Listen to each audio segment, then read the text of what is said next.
See, when they built the Titanic, I don't know if you know this, but when they built the Titanic and they're going to sail from Liverpool to New York and they're making this journey, one of the ones who made the Titanic said, was asked in an interview just before they left Liverpool. He was asked, do you think this whole ship can actually sink in the ocean? And you know what he said? This Jabbar, this tyrant said. He said that even if God wanted to sink it, he couldn't sink it.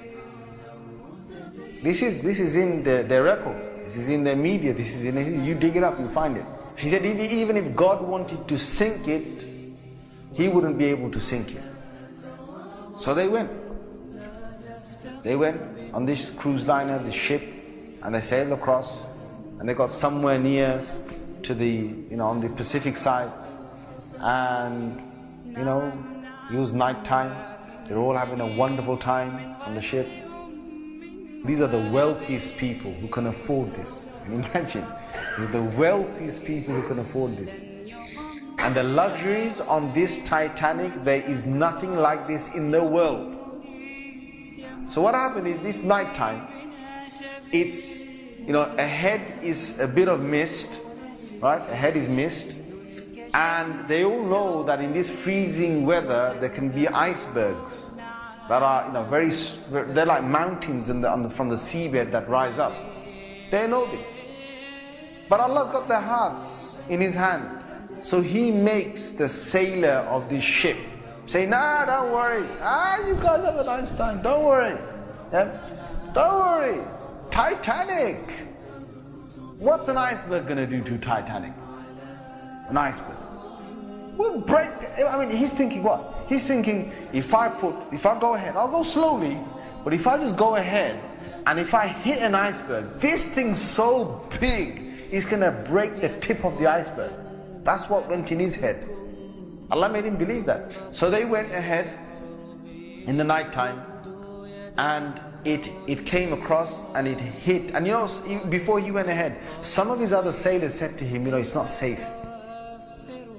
I read about this. I read a whole article about this. They said to him, it's not safe. And he said, don't worry. What can happen? Don't worry. Right? So he went ahead, and it was a very sharp iceberg that they hit. They sliced into it. And then after a little while, it's like they're still playing their music and they're enjoying themselves, and some are asleep and wherever the chefs are cooking. And then next minute they know, the sailor says, we're going down. They built this Titanic so strong that they believed that it couldn't snap. One of the theories was it can't snap. And they believed that it couldn't be, you couldn't take it down the ocean. So water started to come inside here. Okay? What's happening now is that it's getting heavier, heavier and heavier. And this part of the boat, the other side of the boat, is now lifting. And it got so high that in the middle it snapped. When Allah gets a tyrant on the earth, He's going to make sure that people are around to talk about the story. And they lived with a face of fear and humbleness to tell the story of what Allah did to them. They told stories to their children, and their children told that story to their children, and Allah showed them who Al-Jabbar is, who the real mighty one is. Where is that guy who made that statement now, that even if God wanted to sink this ship, he couldn't even sink it? Where is that guy now? And this is Allah saying to all the rest of mankind, don't challenge me.